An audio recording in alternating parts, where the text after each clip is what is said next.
Wala Abraman.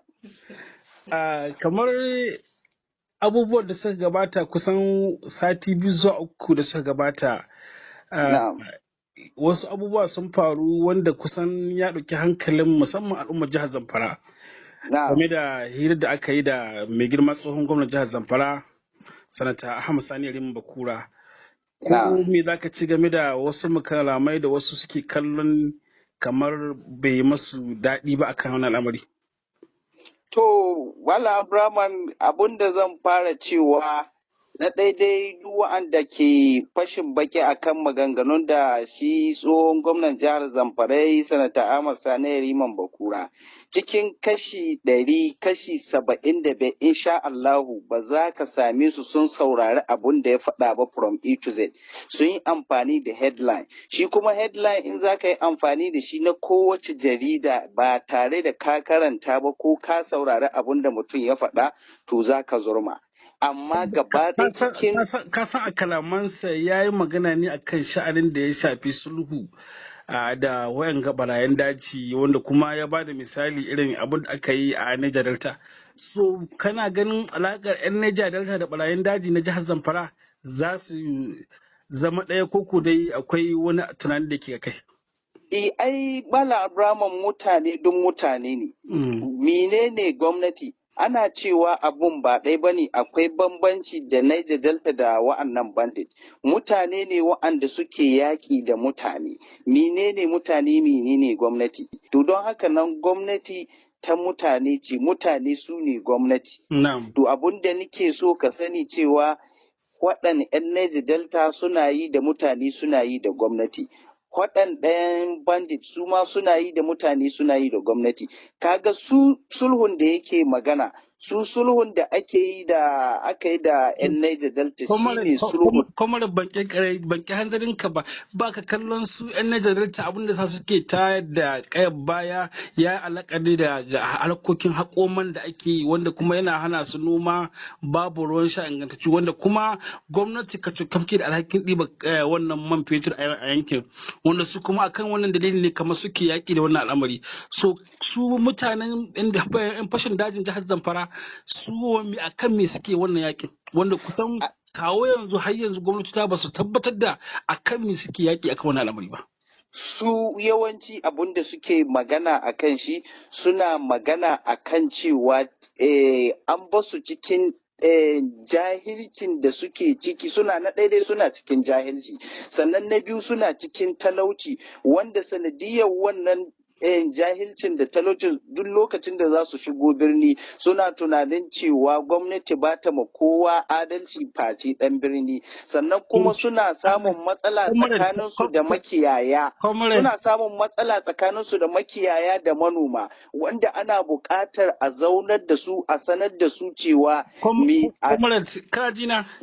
ina jin Kamal Abraham. In ka kalli fa a tun shekaru da suka gabata kusan an yi gwamnatin mulkin soja, ko akwai inda aka ce gwamnati ta hana bafulatani ya je makaranta a ɗauke shi, ko akwai inda aka yi titi don kar a ce wannan bafulatani ya hau? Yawwa Malam Abraham, na ji daɗin wannan tambayar da kaman. Abun da yasa kuma na ce na ji daɗin wannan tambayar da kaman, akwai bambancin tsakanin mutumin birni da mutumin ƙauye tun sale-salin da ba yanzu ba. Shi mutumin birni yawanci yana samun cikakken zuwa makarantar Islamiyya, yana samun cikakken zuwa boko. To su ba su ɗoki boko abun yi ba, Islamiyyan ma da wahala, akwai cikin su wa'anda ko Fatiha ba su iya ba. Abun da ake bukata a shiga birni, a shiga karkara, a sanar da su menene amfanin boko, menene amfanin karatun Islamiyya din nan, kamar yadda shi tsohon gwamnan jihar Zamfara ke gai. Abun da ya kawo wannan abun da talauci da jahilci. Idan misali mutum na cikin jahilci, ba zai iya tsayawa ya fahimci abun da ake nuhi ba. Amma idan Allah ya sa aka yaƙi wannan jahilcin naka shi zai sa ka gano cewa ya kamata ma in je in yi karatu. Daga wannan karatun za ka gano cewa shin ta yaya wani zai zo ya bani bindiga ya ce in je in kashe wani, ta yaya za a kai ni ma ya kamata da ɗan birni ɗin nan yake jin daɗi yake mu'amala da kowa, ni ma ya kamata in zo in yi mu'amala akan wannan. Wasu da yawa sun yi ta ganin laifin mai girman tsohon gwamnati jihar Zamfara cewa gwamnatuta da dama da suka wuce kafin in bayan shi an yi fama da wannan matsala ta tsaro, wanda kuma ba a ji ya fito ya magana irin makamancewar wannan ba, wanda sai yanzu. Kuma wasu sun alakanta abun ne saboda zaka ji yana saka baki yayin da ba suke da gwamnati ba, musamman yana bangaren adawa ne. So me zaka ce akan wannan? To ni a wannan sanata Ahmad Sani Riman Bakura mutum ne wanda ni a sani na mutum ne mai cikakken tsoron Allah. Mutum ne wanda idan zai yi abu don Allah ba sai ya yayata ma mutane ba. Da yawa ni dai na tabbatar akwai inda Dared yana tura sako kuma ya ce ba sai an gayi ba, wani wuri ya tura sakon gaisuwa, wani wuri ya kira ya yi gaisuwa, wani wuri ya ba da tallafi. Yana ƙoƙarin wa'annan su wa'anda kake ganin suna cewa suna mara ma talakawa baya, suna gaisuwa in abu ya faru, idan ka bincika cikin zuciyarsu suna yin abun ne da manufa, ba wai suna yin abun ba don Allah. Shi kuma abun da yake yi don Allah yake yi, ba wai don ka gani ka ce yayi kaza ba ko ka. Sannan abun da nake so ka gano Malam Abraman, wa'annan mutanen da ba su yi don Allah suna cewa don talakawa suke yi, daga baya me ya faru? Asirinsu ya tori saboda talakawa sun gano cewa ba don su suke yi ba. Akwai mutanen da zaka ga suna son su rika jin mutum ya saka baki a matsayin su musamman uba ga dukkanin dan siyasa a jihar Zamfara da kuma talakawan jihar Zamfara.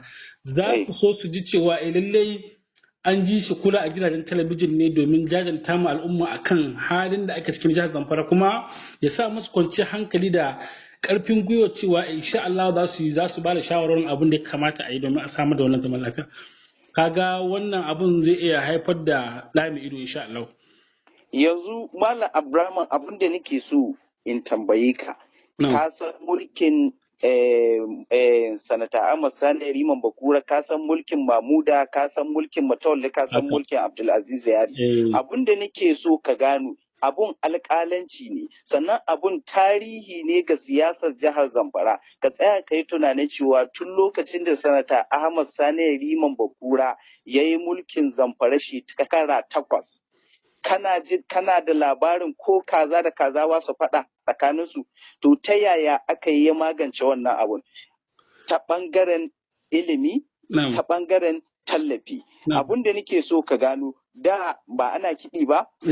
Akwai gidajen karuwai. Ni a matsayina na tashi Sabon Gari, akwai gidan Magi, akwai gidan Bambalasta, akwai gidaje daban-daban na burkutu, wa'anda kamin ya zo ya kai ƙarshen wannan matsalar sai da ya tsaya ya yi tunanin cewa idan ya zauna mi za a masu wanda za a kai ƙarshen matsalar.